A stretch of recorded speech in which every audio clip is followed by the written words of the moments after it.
Good evening to the studio. I wanted to take a few minutes and chat about a couple items.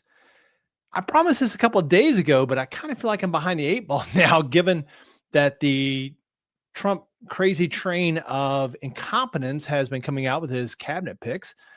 However, let's talk about Trump's day one agenda. I think this is important because there's about 15 items that he's gone out and said that these are the ones we're going to do, and we're going to have a discussion about them. This will take about 30 minutes. Once the video has been wrapped up, then I'll go in and timestamp them at the end. So if you want to skip to your favorite one, you can. Thanks for everybody who's watching. If you are online right now, just go ahead and drop a comment below and just say your name and where you're watching from. If you're watching this afterwards, just drop a comment in the bottom, past fam, and where you're watching from. All right, so let's go through. I'm going to talk about three areas. I'm going to start with domestic, then I'm going to go economics, and I'm going to go foreign policy.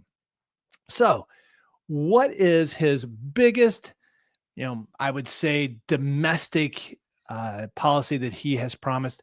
And that's mass deportations.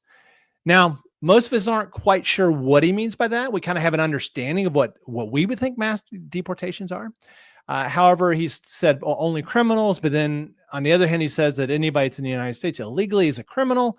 So that's a wide swath of possibilities. But it looks like there's going to be about 15 to 20 million undocumented immigrants are going to be deported. Wow. There's so many things we can talk about. My biggest concern is the humanitarian rights issues. Significant disruption to communities, economic impacts. We're talking about agricultural labor. There's all kinds of stuff. What's his biggest obstacles? Can you imagine the logistics of this? I'm sure he's got a concept of a plan, but he doesn't actually have a plan. How's he going to do this? Is he going to try to use states' national guards, law enforcement? No idea. And then, of course, you've got all of the resistance you'll get from sanctuary cities. And we'll talk about more about that in a little bit. And then likely legal battles. This is not going to pass muster in most of the courts. Once we get up to Supreme Court, which is very favorable to Trump, possibly. But I think it's possible that he'll have some type of deportation policy, and then he will run into a lot of problems. So this is more on rhetoric than it is anything. Going to be some, but it's going to be more rhetoric than anything. All right. In birthright citizenship.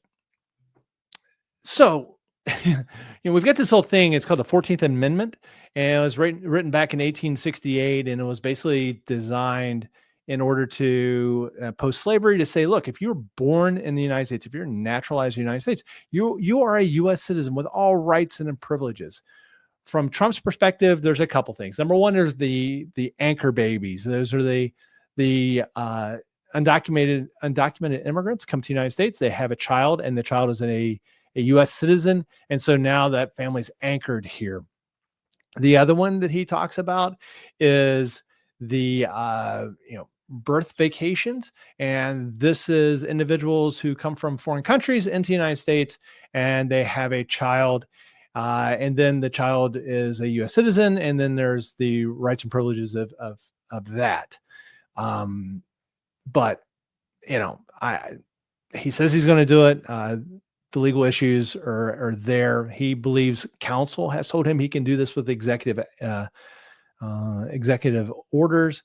However, I think we're going to get into a constitutional discussion with the Supreme Court on whether or not the President of the United States can unilaterally state that an amendment is no longer. All right, so then the next one he's going to do, he's going to dismiss special counsel Jack Smith. Of course he is. Jack Smith, who led all the investigations against Trump, and he's going to be, those are all winding down. Jack Smith has stated that he's going to resign prior to Trump coming into office. So I'm sure that we can see Trump go up there and say he's fired, even though he's already gone. So it's possible the President of the United States can do that. However, I think that Jack Smith will be gone before that. Pardon of the January 6th convicts, or as he likes to call them, the January 6th hostages. Now, the convicts, these are people who were uh, who were arrested, tried, convicted, sentenced, and imprisoned for their actions on January 6th during the insurrection. President Trump has stated that these people are just political prisoners, equivalent to Mandel and other types of stuff. So he will, it is absolutely 100% within his power to pardon anybody he wants. Can he pardon himself? That's going to be a constitutional crisis. So we'll be in sometime in the next 4 years because I'm sure he's going to attempt to pardon himself, but I don't think it'll be part of this batch. So it's probable he has the authority. I think that there's going to be some backlash from Congress because there's a lot of congressional members, both Republicans and Democrats, who remember basically running for their life on January 6th. So yeah, it's going to happen. He'll do it. I'm pretty sure.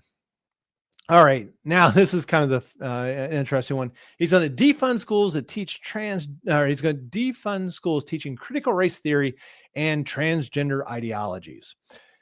Okay. This is just absolute, just MAGA Republican red meat. And the reason being is CRT, as an actual academic course, is taught at a university level in legal studies. It's not taught in third grade. It's not, taught anywhere. Transgender ideology, I'm not quite sure what that is, other than Trump has said that, Bobby goes to school in the morning, comes home in the afternoon is Rebecca. And he's talking about that the schools do sex changes. I mean, you can't even take a peanut butter and jelly sandwich to school. I'm sure you can't get a sex change, but that's beside the point. So what's the biggest concerns I had was, let's assume that he has a policy, states a policy like this, like my governor Youngkin attempted to do. It's, that infringes on academic freedom. There's going to be a backlash from, educators and civil rights advocates. His biggest obstacle, well, number one, it's not actually done, but there'll be legal challenges based on, his policy like this. So feasibility, it's just rhetoric. It's just rhetoric. It has limited practicality, since K through 12 is not a place where, critical race theory is taught. All right, let's go on to the next one. Ban on transgender military service. Probable. Trump has the authority as the commander-in-chief to implement a policy through executive order. He does. Given that he has now brought Pete Hegseth in as SecDef, and considering that Hegseth is somebody who has been very vocal about he's against women in combat, he's anti-trans, we can go down the list of all the things, pro-torture, or at least apparently when he decided that he wanted to go to Trump to get Gallagher, basically, well, not basically, but he went to Trump to get Gallagher pardoned from war crimes. So this is a guy who is going to take Trump's policy on transgender, and he will 100% quickly implement. So this is something that probably will occur. Ending of federal funding for sanctuary cities. So this is, sanctuary cities is kind of one of those items that no one really defines very well. They claim this is a sanctuary city. It's just basically cities that refuse to comply with federal immigration enforcement laws, policies. So yes, Trump will have a list of cities that he's going to not send federal funds to. He can partially do some of that. However, this is just absolute, again, rhetoric, and it's rhetoric. It's for the MAGA Republicans. It's going to have all kinds of legal opposition to it. So this action, it really just serves as rhetoric. Next, implement Schedule F executive order. So in the federal workforce, we have those who are appointed, and then we have those who are the backbone of the federal workforce, the GS, the GGs. Those are your typical, subject matter experts in a lot of fields. The problem, or at least the story has always been that it's very difficult to fire them, and that they don't have loyalty. Big thing for Trump. They don't have loyalty. So what Trump wants to do is take a lot of the federal jobs, reschedule them to Schedule F, would then allow him to just terminate people um, on demand or on call. I mean, you could literally get to the point that you ask somebody, you could be a boss and say, you don't like our president, and a GS employee says, particularly I do not, and they could just fire them. This is a way to get to federal service and to put people in positions that are loyal to the king, loyal to Donald Trump. It's going to get a lot of pushback, especially from the federal employees unions and so forth. And I think that there's going to be a lot of congressional pushback, but this is something that's probable that he's going to at least partially implement. Now, my favorite part of all of Trump's stuff is discussing economics. And next week, I'm going to have Dr. Dana Strick, my wife, international economist, come in and we'll talk about all things economics. Are you ready for Trumpflation? Because that's exactly where we're getting towards. It's funny. I have some of my MAGA Republican friends, associates. They're like, oh, well, Chuck, how's your stocks doing now? Yeah, my stocks are doing great. You know why? Because stocks are this. CEOs of large corporations predict how they're going to be doing, and they tell their shareholders how they're going to be doing. And based on that, the stocks go up or they go down. My wife always says that the E in economics is expectations. Currently, the CEO expectations for their businesses is it's going to be booming underneath Trump. Not because they have greater gross amount of sales, but because of a relaxed regulation, because of a bunch of things. They are going to maximize their profits, just like during the Trump administration with the oil and gas market. Those guys maximized their profits. Gas was still expensive towards the end. They maximized profits. Maximized profits means the stocks go up. And the stock market does well. That's why we saw the stock market go up at the end when Trump won the election. However, we'll talk more about that later. The big thing I want to talk about right now is universal tariffs. If you're out there and you don't know how a tariff works, let me give you a real quick primer. When there's a 10% tariff, that means that when that product shows up at the port, in order for the purchaser of that product, like a company, to take that product, the purchaser pays 10%. And that money then goes to the Treasury. So yes, there is a lot of money that can come into the Treasury based on tariffs. However, those are not paid for by China. They're not paid for by the supplier. They are paid for by the importer, by the company that's going to sell to you. The things that you buy at Walmart, on Amazon, it's going to go up 10%. Then he talks about 60% on Chinese goods. That means almost everything you buy at Walmart or at Amazon is going to go up 60%. That's yours. The Peterson Institute just stated that based on Trumpflation and tariffs, that it's going to cost your average American. This is a progressive tax because it normally hits the middle and lower class harder than it does the upper class, up to $2,600 a year just to pay an increased fees. This is also going to cause additional inflation. Now we can get into the discussion on whether or not Trump can legally do it. It's partially feasible if he claims some type of national security issue. Outside of that, the levying of tariffs, that's a responsibility of the Congress, of the legislative branch. But there are circumstances in which you can do. We'll talk more about tariffs later. All right, eliminate taxes on tips and overtime. Okay, this one sounded great. When you heard both Trump and Harris on the thing, and you're thinking, and all of us are thinking about, oh, this is the person waiting tables and how now they're going to have to pay taxes. Well, there's a couple of downward cascading effects to this. And then the first one is that if you're not paying taxes, you're not paying into Social Security. So that means when you get to the age of retirement, that's a bunch of years that you have not paid into Social Security.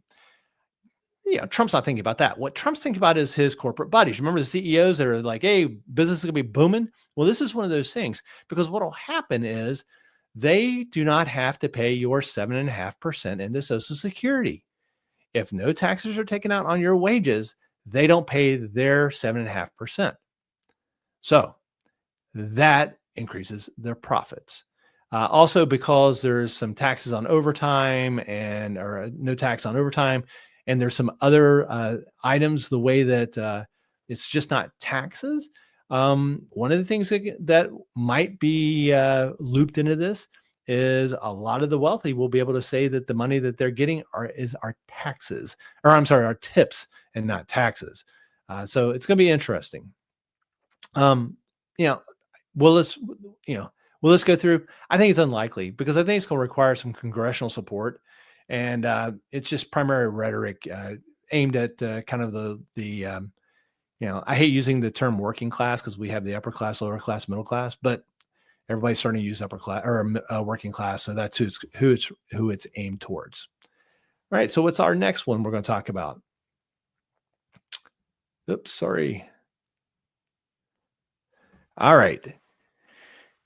In the Green New Deal atrocities, ever since the Green New Deal came out, for whatever reason, well, basically due to lack of knowledge, but Trump has been on this bandwagon about, we've got to get rid of all these things. We need to reverse Biden's climate policies. We need to halt renewable energy products and projects, and we need to increase fossil fuel production.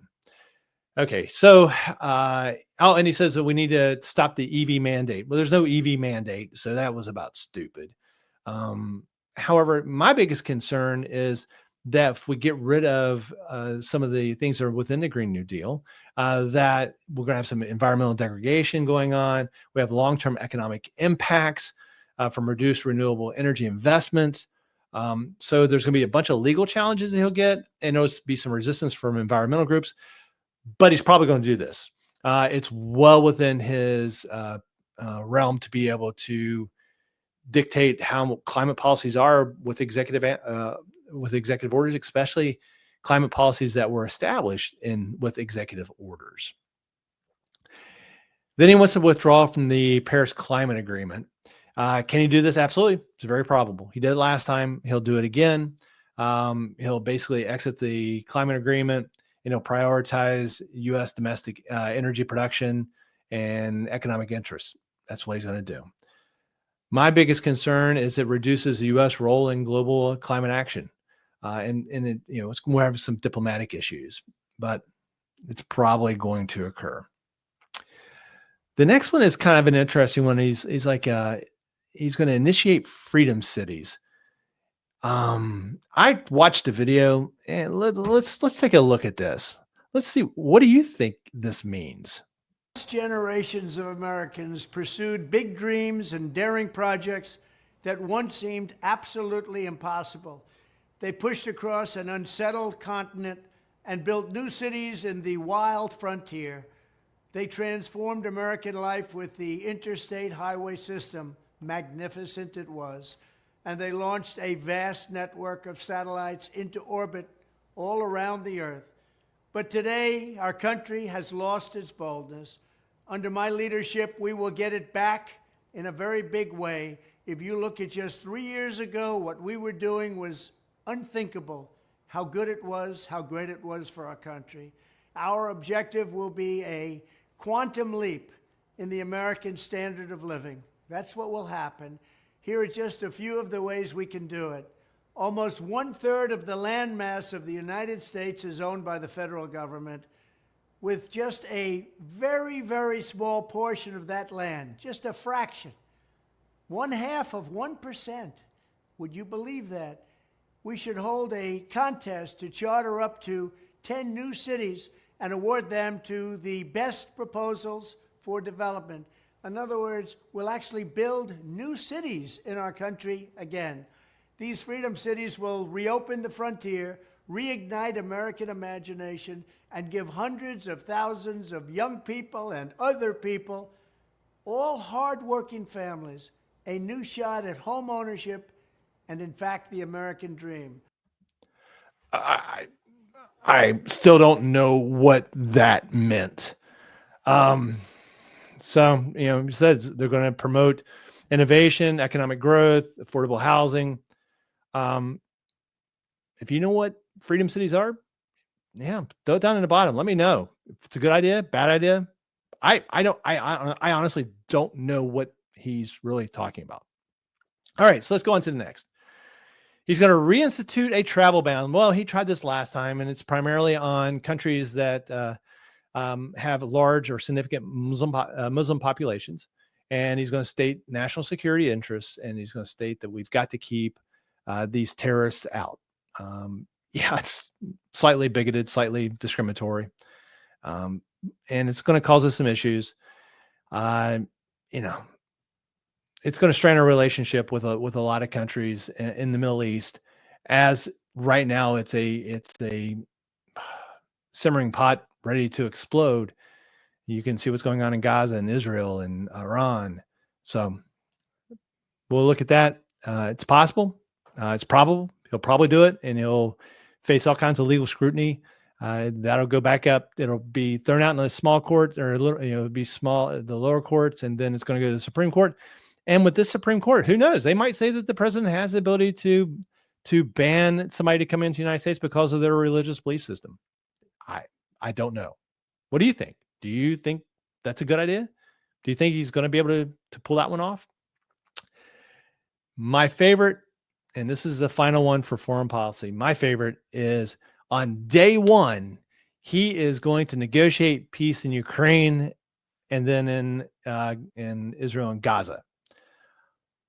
I don't know how he's going to do it. He's made claims ever since since the last couple of years that he's going to go in.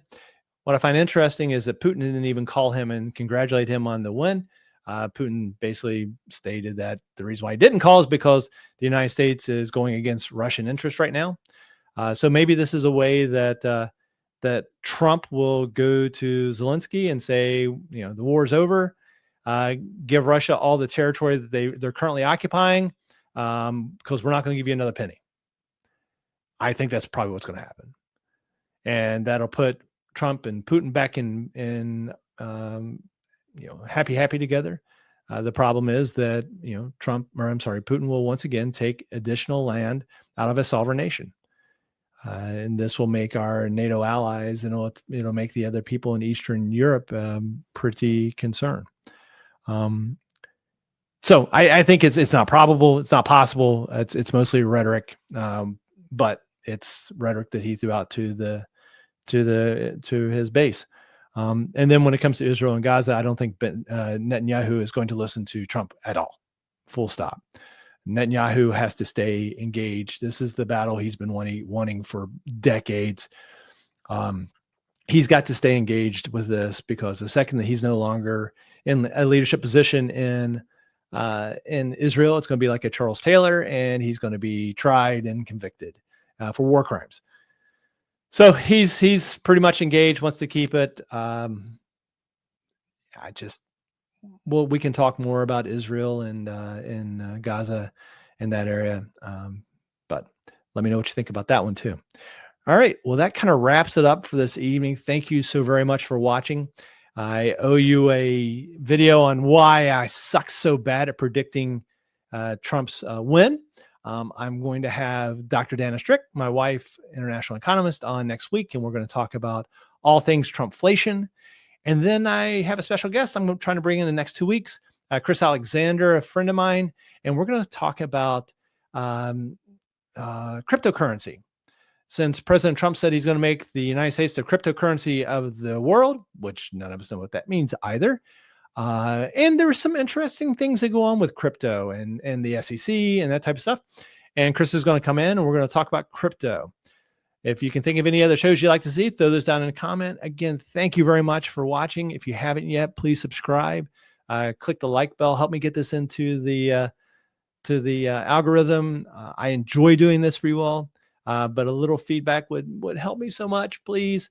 If you get a chance, go out to thechuckkyleshow.com on the web. I try to post articles I write a couple times a week. And then if you're on Facebook, hit us up, The Chuck Kyle Show on Facebook. Join our group, and we have all kinds of discussions there. So once again, thanks for watching. If you get a chance, drop a comment, and I'll see you next time.